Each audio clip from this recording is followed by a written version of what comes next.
This video looks at recurring decimals and how these tie into the world of sequences and series. So we're going to start off with one of those kind of old questions.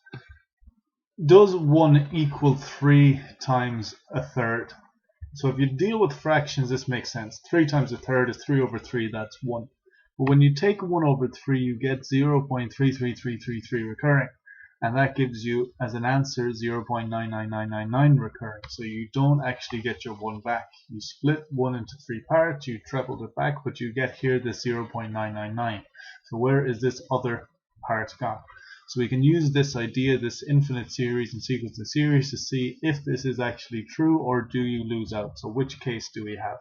Again, you might be a bit too mature for this question, but you can see the issue. You're ending up with 0.9999999 and you should end up with 1, you would think. So what we want to do is we want to be able to get the infinite sum. So we're going to take all of these 9s or all of these 3s and be able to add them all together so we can add in all the different parts of the recurring fraction. So we need to get it into this form. So the limit as n goes to infinity of the sum of the series a over 1 minus r. And again, we can only use this when r is less than 1, but it'll be fine in this case because r will be less than 1, spoiler alert. So we have to then be able to get an a and r, and you can't get an a and an r, and we're going to focus on the thirds. You can't get an a and r out of this part here.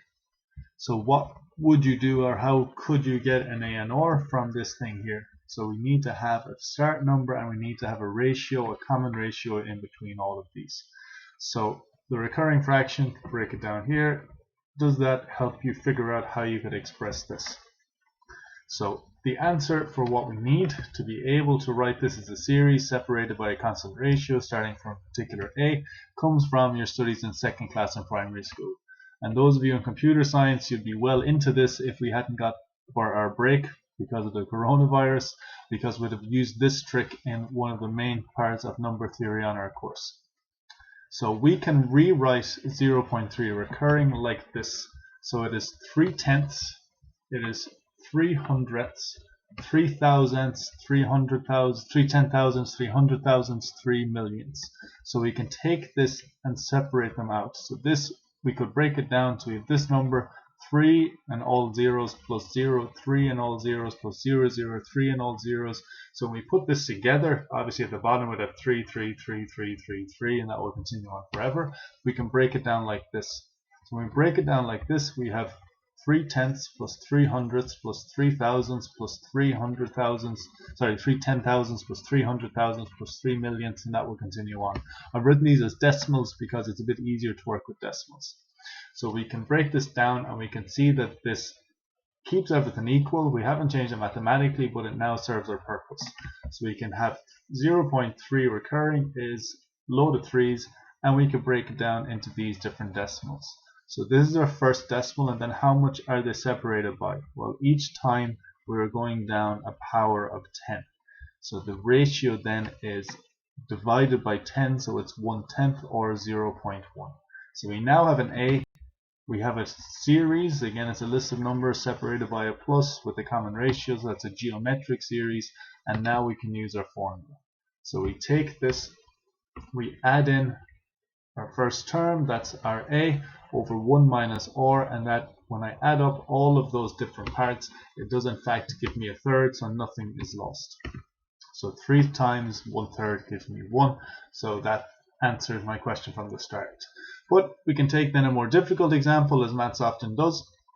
So what if we want to write 0.296 as a fraction, and all this is recurring?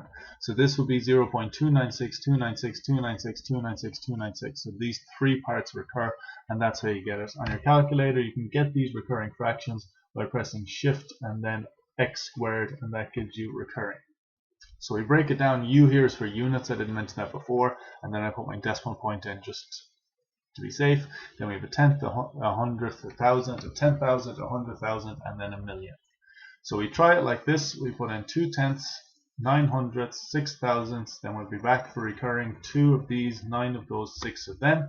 But if we look at this, we could have 0.2 as our first number, but then to multiply to get to 900ths, and then to multiply to get to 6,000ths, and then multiply to get to 10,000ths, it doesn't work.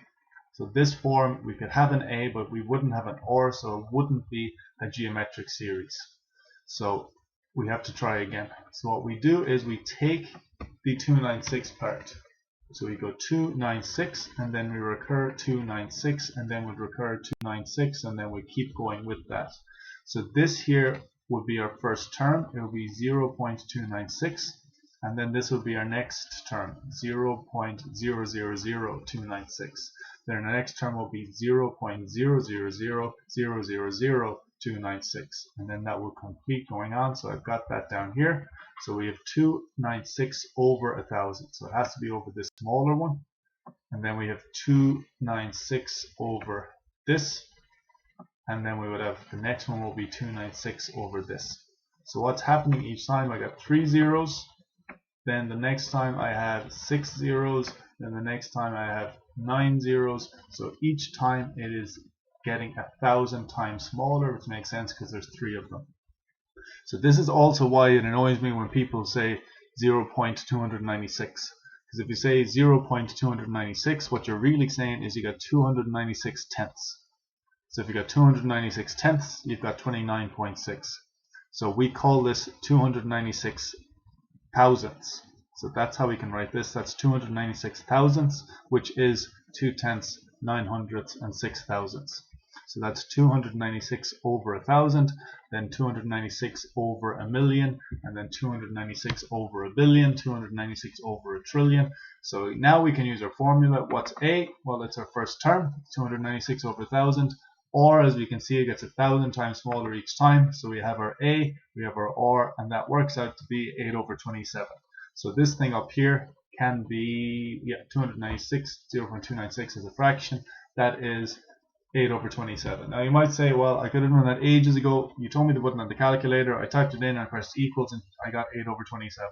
Perfect. If you're in the exam and you can do it, do it. But if they say show how it can be expressed or using the sum of infinite series, then you would have to do it this way. And if they're going to ask it, they probably will make it tricky enough.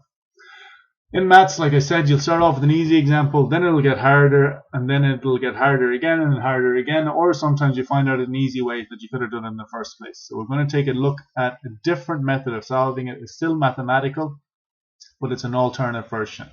So if we take, again, x is 0.296, so we're taking the same example. We can rewrite this as the long recurring decimal without using this nice shorthand notation. So what we do then is we can multiply this by 1,000 because I want to get the recurring part as a whole number. So this takes 3 before it recurs. If it was 4, I multiply that by 10,000. If it was 2, I multiply by 100. If it was 1, I multiply it by 10. So it just depends on how many recurring. But for every bit that's recurring, you'll have a 0. So we multiply it by 1,000 to get it as a whole number. So if I compare these, well, I got 296.296.296.296, and up here I got 296.296.296. So what could I do with these two? Well, the answer is I could do the same kind of thing I did when I was trying to derive the geometric series formula. If I take one from the other, so take this away from that, all of these recurring decimals will disappear. So I'll just be left with the 296 part. So it's 296 minus this. Now again, on the left hand side I have 1,000x minus x. So it's this minus this. And when I do that work, I get this side gives me 999, and this side gives me an integer, a whole number, 296. So then in the last line, I can find out what x is, divide across by 999, and you get 296 over 999. Again, at this stage, you probably go to your calculator, throw that in, and it would simplify down to give us back our 8 over 27.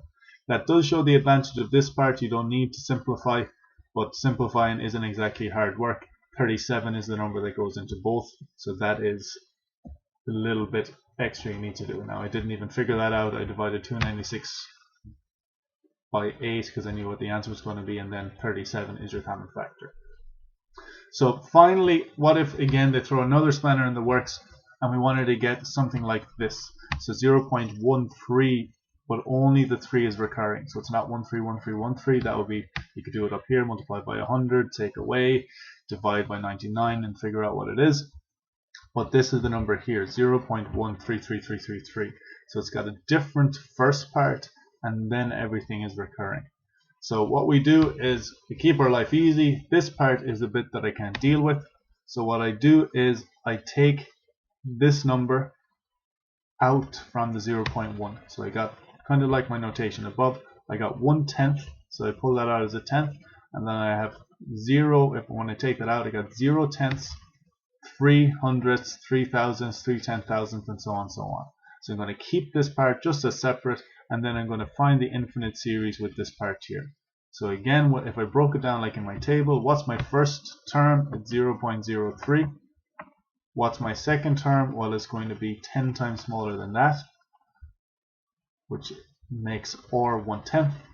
This is a bit of a different notation here.